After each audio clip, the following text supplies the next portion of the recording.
Hello students, today we will start a new chapter, chapter number 4, angles and pairs of angles. First we will revise what we have learnt already in previous classes.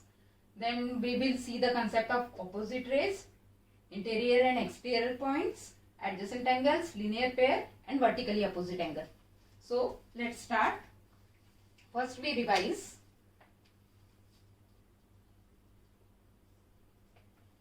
जब हम लोग point बोलते हैं, point देते हैं तो इसको बोला जाता है पॉइंट. सेकेंड थिंग, एक लाइन ड्रॉ करके अगर हमने उसको एरो दे दिया तो इसको बोला जाता है रे. थर्ड, अगर दोनों तरफ पॉइंट है और कोई एरो नहीं है तो इसको बोला जाएगा सेगमेंट. अगर दोनों तरफ एरोज है इसको बोला जाएगा line. Segment is a part of line. Line में से ही हम लोग छोटा पार्ट अगर निकाल लेंगे तो उसको बोला जाएगा सेगमेंट. ओके, अभी हम लोग देखते हैं एंगल्स के बारे में. अगर मैंने इस रे को नाम दिया P, यहां दिया O और यहां दिया R, तो ये दो रेज बन मिलकर हमारा एक एंगल फॉर्म हो गया है. POR नाम का एंगल हुआ है. तो एंगल का नाम है अपना POR एंगल. ये एंगल बन जाएगा ये POR. ये O जो है इसको हम लोग बोलते हैं वर्टेक्स. ये O को बोला जाता है वर्टेक्स. और ये जो है ये है हमारा आर्म. इसको बोला जाता है आर्म. तो हमारे पास आर्म कितने हैं? कोई भी एक एंगल में हमारे दो आर्म्स रहेंगे और एक वर्टेक्स है. और एक एग्जांपल देखते हैं हम लोग. सपोज है ये MNO. यहां पर है वर्टेक्स हमारा पॉइंट N. ये हमारा वर्टेक्स है. वर्टेक्स वो होता है जहां एंगल बन रहा हो. और हमारे दो आर्म्स है सेगमेंट ON या NO बोलिए, one and the same thing, and segment NM. ये दो हमारे आर्म्स हो गए. ये जो वर्टेक्स है यहाँ पर एंगल कितना बन रहा है? सिर्फ एक, ये वाला एंगल. तो हम लोग एंगल लिखते वक्त इसको एंगल लिखेंगे एंगल MNO. ये जो N है ये हमेशा बीच में आना चाहिए क्योंकि ये हमारा वर्टेक्स है. वर्टेक्स हमेशा एंगल लिखते वक्त बीच में लिखा जाता है. इसी का और एक रिप्रेजेंटेशन ऐसा हो सकता है एंगल N. लेकिन अगर मैंने इसी डायग्राम को अगर ऐसे बना दिया, ये M, ये O, यहाँ है सपोज P और यहाँ है N. सो अभी यहाँ पर कितने एंगल्स बन रहे हैं? ये फर्स्ट एंगल, ये सेकंड एंगल और ये बड़ा वाला थर्ड एंगल. तो यहाँ पर तीन एंगल बन रहे हैं. ऐसे वक्त हम लोग इसको, यहाँ जो हमने एंगल N दिया है, यहाँ पर एंगल हम N नहीं लिख सकते हैं. क्यों? क्योंकि यहाँ N एंगल, यहाँ पर N वर्टेक्स पर तीन एंगल्स बन रहे हैं. तो हम लोग को वो सेपरेटली डिनोट करना पड़ता है. अगर एक ही एंगल बन रहा होगा वर्टेक्स पर तो हम लोग ये एंगल N, MNO न लिखते हुए एंगल N लिख सकते हैं. लेकिन अगर ऐसा कंडीशन आ जाए, एक ही वर्टेक्स से मोर देन टू आर्म्स अगर जनरेट हो रहे होंगे तो हम लोग को एंगल M ऐसा हम लोग नहीं लिख सकते हैं. तो यहाँ पर हम लोग को सेपरेटली लिखना पड़ेगा कौन कौन से एंगल्स है. एंगल्स लिखते वक्त स्टार्टिंग किसी एक पॉइंट से करना है आपको. सपोज अगर मैं यहाँ से स्टार्ट कर रही हूँ तो हम लोग यहाँ से आएंगे MNP, इस टाइप से. तो फर्स्ट हमारा एंगल हो गया MNP. MNP is the first angle. Second, फिर से वही आर्म से शुरू कर लो आप. फिर आएगा MNO, एंगल MNO. उसके बाद हम लोग देखेंगे ये वाले आर्म से हमने जितने स्टार्ट किए तो ये पहला कंप्लीट हुआ. यहां से हमने लिए, ये दूसरा कंप्लीट हुआ. अभी हम लोग इस पर आएंगे, सेकेंड आर्म पर आएंगे, उसके नीचे वाले पर. फिर यहां से हम लोग आएंगे PNO, एंगल PNO. अगर ये स्टेप्स अगर आप लोग फॉलो करेंगे तो कोई भी एंगल स्किप नहीं होगा. अब मैंने यहाँ पर कितने भी अगर मैंने लगा दिए लाइंस, लेकिन मैं रीड करते वक्त अभी जैसे हमने बोला है वैसे ही मैं रीड करूंगी।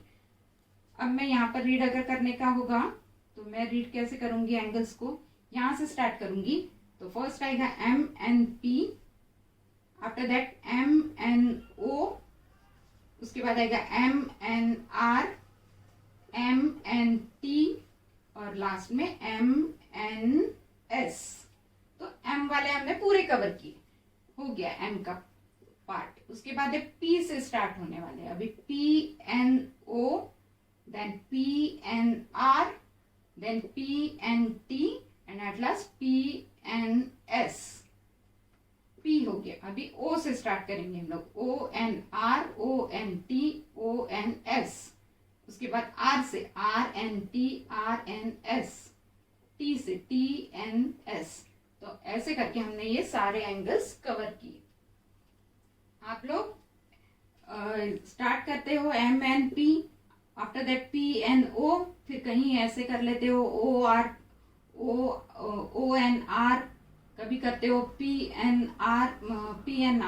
तो इस टाइप से अगर आप जम्बलिंग करोगे तो कहीं ना कुछ स्किप होने के चांसेस होते हैं, इसलिए प्रॉपर वे में एंगल्स को डिनोट करना आना चाहिए। इसके बाद हम लोग स्टार्ट करते हैं interior and exterior points. Suppose अगर मैंने ये एंगल बनाया है PMT, ये हमारा एंगल हो गया PMT। इसमें अगर मैंने कुछ पॉइंट्स लिखे, सपोज है A, B, C, T, Q और यहाँ कुछ पॉइंट्स लिखे हैं, सपोज S, यहाँ कुछ लिखा है O, X, Z। इस टाइप से अगर मैंने पॉइंट्स लिखे तो हम लोग को यहाँ बताना है इंटीरियर पॉइंट्स कौन से हैं और एक्सटीरियर पॉइंट्स कौन से हैं। तो इंटीरियर पॉइंट्स बताने के लिए, interior points on the angle PMT। Interior मतलब अंदर। अब अंदर कौन कौन से हैं, ये एंगल के अंदर आने वाले सारे जो पॉइंट्स रहेंगे वो सारे इंटीरियर पॉइंट्स कहलाएंगे। मतलब कोई भी एंगल के दोनों आर्म्स के बीच में जितने पॉइंट्स आएंगे वो सारे इंटीरियर पॉइंट्स रहेंगे। तो हमारे पास अभी इंटीरियर पॉइंट्स कौन कौन से हैं, point T, then point A, then point C, then point B, then point Q। ये सारे इंटीरियर पॉइंट्स हैं। सपोज अगर मैंने कोई पॉइंट यहां अगर लिख दिया, सपोज ये पॉइंट मैंने बताया है I, ये भी इसी लिस्ट में आएगा पॉइंट I। अब क्यों, क्योंकि ये जो रे है, रे हमेशा एक्सटेंड होती है। तो अगर मैंने इनको ऐसे करके एक्सटेंड किया तो ये इसी एंगल के अंदर आने वाला है, इसलिए पॉइंट I भी इंटीरियर में जाएगा। उसके बाद देखते हैं एक्सटीरियर कौन रहेगा। एक्सटीरियर पॉइंट्स कौन कौन से रहेंगे, एक्सटीरियर मतलब जो एंगल के बाहर आते हो। तो point O, point X, point S and point Z। इसमें हम लोग क्या क्या मिस्टेक्स करते हैं, पॉइंट अगर बोलेंगे तो हमको पॉइंट ही लिखना है, पॉइंट बोलेंगे तो हमको पॉइंट ही लिखना है। अगर इस टाइप का अगर गोला बनाकर ऐसे लिखा तो ये पॉइंट नहीं समझते हैं, इसको पॉइंट नहीं बोला जाता है। सेकेंड थिंग, जब भी हम लोग ज्योमेट्री पढ़ते हैं तो एक बात ध्यान में रखनी है, जितने कैपिटल लेटर्स अगर बोले होंगे क्वेश्चन में तो आपको वो कैपिटल ही समझने हैं। अगर उन्होंने स्मॉल लेटर दिया होगा तो आपको स्मॉल लेटर लिखना है। जैसे यहाँ मैंने स्मॉल x लिया, सो मैंने यहाँ पर स्मॉल x लिखा है। अगर इन केस अगर इन्होंने कैपिटल x दिया होता तो मैं यहाँ कैपिटल x लिखती थी। तो कैपिटल X और स्मॉल x ये दोनों अलग अलग चीजें हैं। अगर यहाँ दोनों दिए हैं कैपिटल X और स्मॉल x, तो मैं यहाँ पर दोनों भी कैपिटल X और स्मॉल x लिखूंगी। उसके बाद है, सपोज अगर मैंने पॉइंट कोई यहाँ पर दे दिया, सपोज यहाँ मैंने दिया है y पॉइंट और यहाँ मैंने दिया है n पॉइंट। तो इसको बोलेंगे हम लोग आर्म। एमटी हमारा आर्म है और एमपी हमारा आर्म है, तो आर्म के ऊपर वाले पॉइंट्स कौन कौन से है? तो points on the arm, points on the arm कौन कौन से है? Point Y and point N. So यहां पर आएगा point Y and point N. ये हो गया एक्सटीरियर एंगल का, sorry exterior and interior points का कंसेप्ट। इसके बाद देखते हैं हम लोग कंसेप्ट एडजेसेंट एंगल्स। अगर मैंने इस टाइप से डायग्राम एंगल ड्रॉ किया है, इस टाइप से हमारा फिगर है, suppose this is A B C and this is O. हमको देखने हैं एडजेसेंट एंगल्स। एडजेसेंट एंगल्स मतलब सिंपल भाषा में बाजू वाला, बाजू वाला जो दीवार अपनी शेयर करे। सपोज एक घर ये है और सेम घर ये दूसरा घर है, तो ये वाला और ये वाला इसको, इस वॉल को शेयर कर रहा है, तो इस टाइप के एंगल्स को हम लोग बोलेंगे एडजेसेंट एंगल्स। पर इससे भी ज्यादा और दो कंडीशंस उसमें ऐड होती है। एक तो है कि उसका कॉमन आर्म, मतलब ये सेम वॉल होनी चाहिए। तो फर्स्ट कंडीशन क्या है आपकी कि कॉमन आर्म होना चाहिए। सेकंड कंडीशन है कॉमन वर्टेक्स होना चाहिए दोनों में।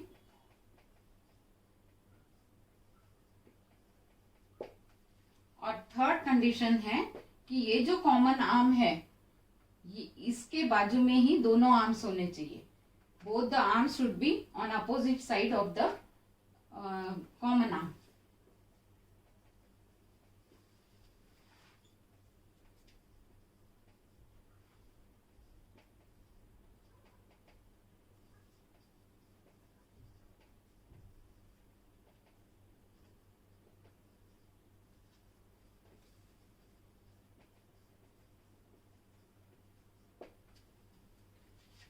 सो एडजेसेंट एंगल किसको बोलेंगे?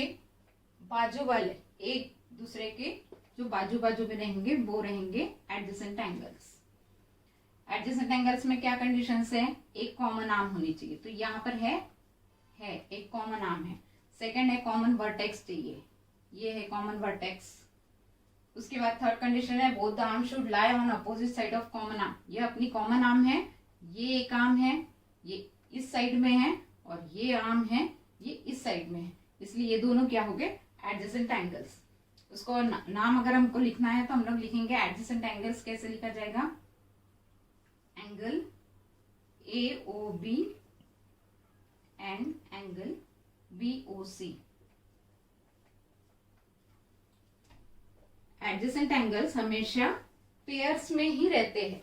एडजेसेंट एंगल्स हमेशा पेयर्स में रहते हैं। ऐसे नहीं बोलेंगे कि हम लोग की ए ओ बी एडजेसेंट एंगल है। एडजेसेंट मतलब किसके साथ है वो, तो वो दोनों एंगल्स के नाम आपको देने पड़ते हैं, ए ओ बी और बी ओ सी। ये दोनों की जोड़ी मिलाकर एक एडजेसेंट एंगल पेयर बनता है। उसके बाद हम लोग प्रैक्टिस सेट 15 का सेकंड प्रॉब्लम देखते हैं। प्रैक्टिस सेट 15 का सेकंड प्रॉब्लम।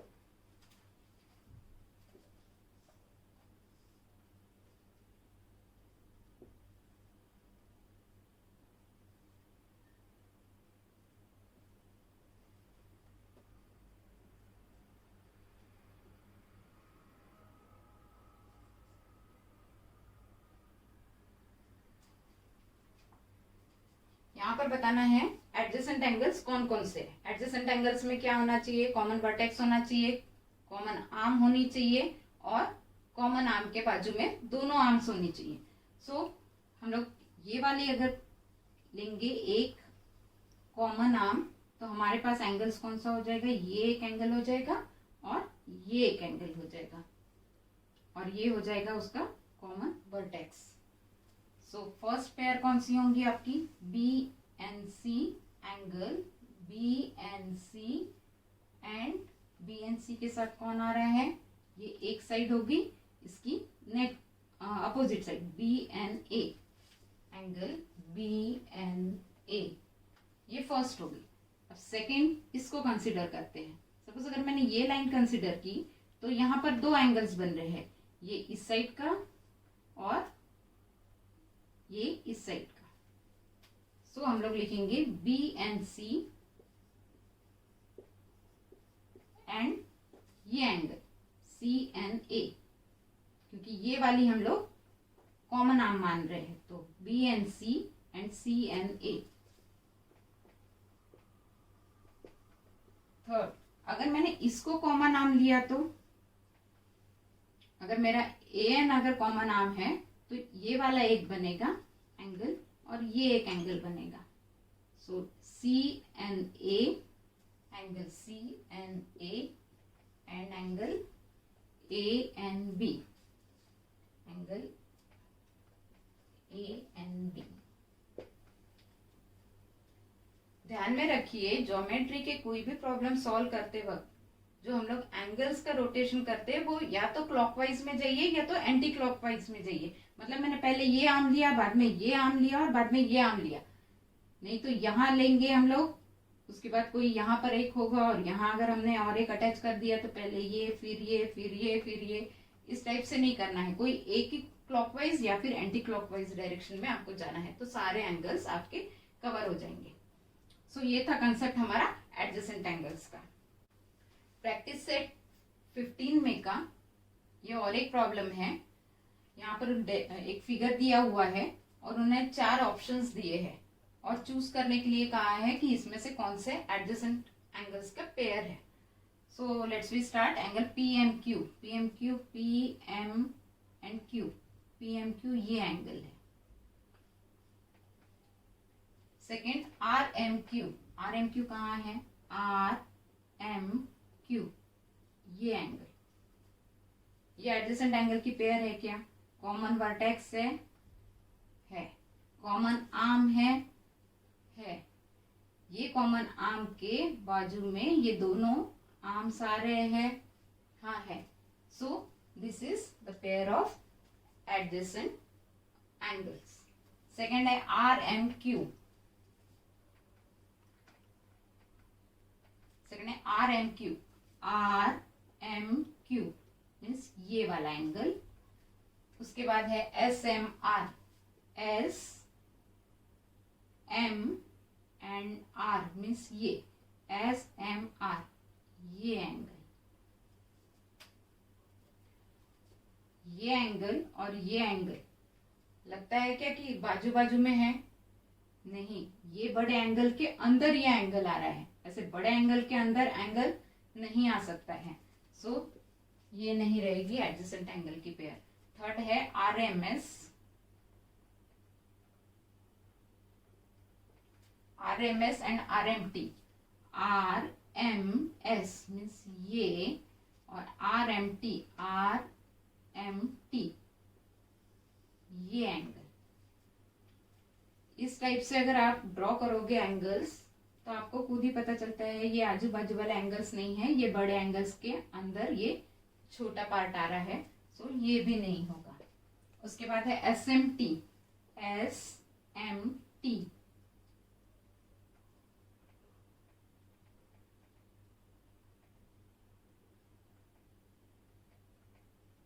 SMT ये एंगल है और RMS, RMS ये पूरा एंगल है RMS। यहाँ कंडीशन सेटिस्फाई हो रही है। देखिए ये वाली बीच वाली आर्म है, ये वाली साइड की आर्म और ये वाली भी साइड की आर्म है। ये किसी के कोई भी एंगल एक के अंदर एक नहीं आ रहा है, ये सेपरेट है और ये सेपरेट है। ये पॉइंट कॉमन वर्टेक्स है, ये है कॉमन आर्म और ये दोनों आर्म्स उसके साइड में है, इसलिए ये भी एडजेसेंट एंगल की पेयर है। Let's start a new concept, opposite rays. Opposite rays में 2 कंडीशन सेटिस्फाई होनी चाहिए। फर्स्ट है कॉमन ओरिजिन होना चाहिए और सेकंड है it should form a straight line. So let's सी।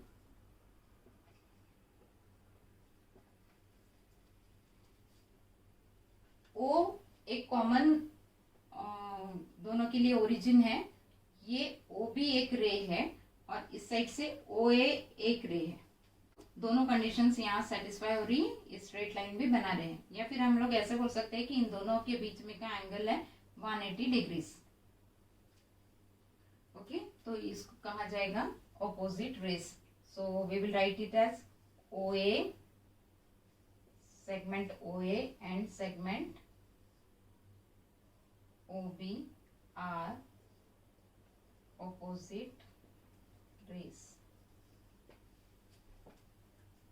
ध्यान दीजिए, जब मैंने यहाँ डिग्री बोला है तो मैं छोटा सर्कल बना रही हूँ, और जब भी मैं पॉइंट बोल रही हूँ, जैसे ओरिजिन है तो ये यहाँ पर मैं पॉइंट लगाऊंगी। पॉइंट में और डिग्रीज में डिफरेंस होता है। प्रैक्टिस सेट 18 का प्रॉब्लम देखते हैं हम लोग। यहाँ पर अपोजिट रेज आपको बतानी है। अपोजिट रेज के लिए कॉमन ओरिजिन चाहिए और दोनों का डायरेक्शन अपोजिट होना चाहिए दोनों रेज का। सो PN एंड PT, ये है PN और ये है PT। इसका मतलब ये PN and PT is the pair of opposite raise, right. PL and PM, PL इस साइड जा रहा है, PM इस साइड जा रहा है, इसका मतलब ये पेयर ऑफ अपोजिट रेज है। थर्ड क्वेश्चन पूछा है, are PM and PT are opposite rays. PM इस साइड जा रही है और है PT इस साइड जा रही है, मतलब ये इस साइड और ये इस साइड। सो ये एंगल 180 का नहीं फॉर्म कर रहे, या फिर बोलेंगे ये स्ट्रेट लाइन नहीं फॉर्म कर रहे, इसलिए ये आंसर आएगा no, because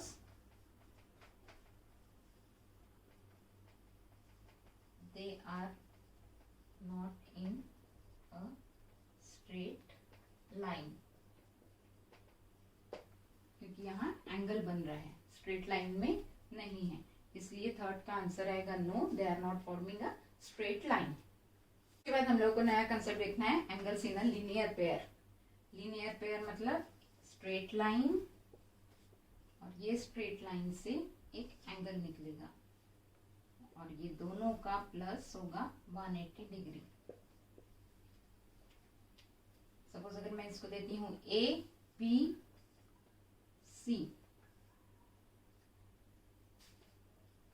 so angle AOC plus angle AOB, इन दोनों का हम लोग एडिशन करेंगे तो 180 डिग्री आता है। तो जो एंगल्स का एडिशन 180 डिग्री आता है उनको बोलते हैं हम लोग angles in a linear pair. तो यहाँ पर angles in a linear pair कौन कौन से हैं? Angle COAOC and angle AOB, this both angles are in linear pair. इसके बाद कंसेप्ट देखेंगे हम लोग वर्टिकली अपोजिट एंगल्स। जब दो लाइंस इंटरसेक्ट करती है, ये एक लाइन है और ये एक लाइन है, अगर ये दो लाइंस इंटरसेक्ट कर रही है किसी एक पॉइंट पर, दोनों भी दो लाइंस जब कट होते हैं उसको बोलते हैं इंटरसेक्शन ऑफ लाइन। तो दो लाइंस अगर इंटरसेक्ट हो रही होंगी तो वहां पर वर्टिकली अपोजिट एंगल्स बनते हैं। तो ये एक एंगल और ये एक एंगल, ये दोनों एक दूसरे के आगे मिरर इमेज में है, तो इसको हम लोग बोलते हैं वर्टिकली अपोजिट एंगल। सेकंड यहाँ बन रहा है ये वाला एंगल और ये वाला एंगल। सपोज अगर हमको लिखना है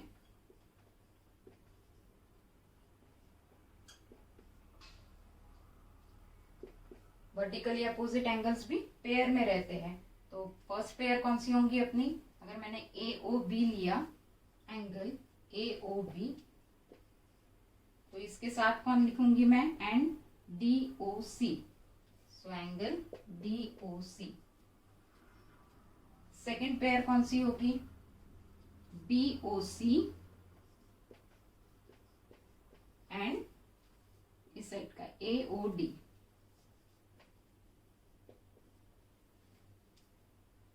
जब दो लाइंस इंटरसेक्ट होती है किसी एक पॉइंट पर, वहां पर वर्टिकली अपोजिट एंगल्स बनते हैं। वर्टिकली अपोजिट एंगल्स हमेशा पेयर्स में लिखे जाते हैं और हमेशा दो पेयर बनती है वर्टिकली अपोजिट एंगल्स की।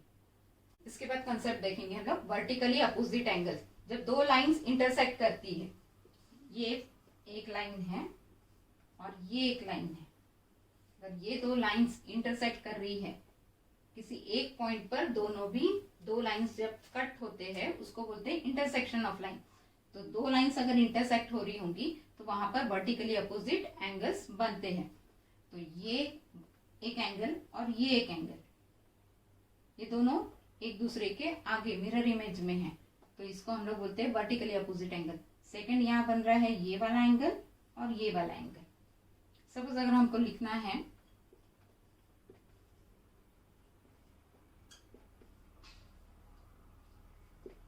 वर्टिकली अपोजिट एंगल्स भी पेयर में रहते हैं, तो फर्स्ट पेयर कौन सी होंगी अपनी, अगर मैंने ए ओ बी लिया, एंगल ए ओ बी, तो इसके साथ कौन लिखूंगी मैं, and D O C, so angle D O C. Second pair कौन सी होगी, बी ओ सी एंड इस साइड का A O D.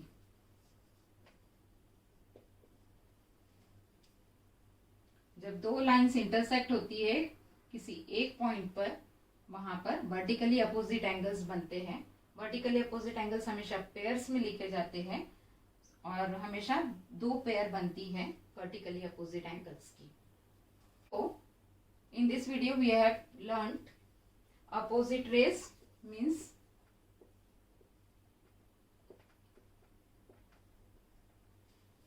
OB and OA are opposite rays, both are in opposite direction, common origin. Second, we have studied interior and exterior points. Suppose this is the angle AOB. जो अंदर में points आएंगे वो सारे interior रहेंगे, जो बाहर आएंगे वो एक्सटीरियर पॉइंट्स, और जो आर्म्स पर रहेंगे वो ऑन द आर्म्स पॉइंट्स। उसके बाद देखा हम लोगों ने एडजेसेंट एंगल क्या होता है, एडजेसेंट मतलब बाजू वाला। सो अगर मैंने यहाँ पर लाइन ड्रॉ कर दी तो ये एंगल और ये एंगल एडजेसेंट एंगल्स हो जाएंगे। उसके बाद हमने देखा लीनियर पेयर। लीनियर पेयर मतलब इस टाइप से एंगल्स जो बन रहे हैं 180 डिग्री का बनाते हैं ये एंगल।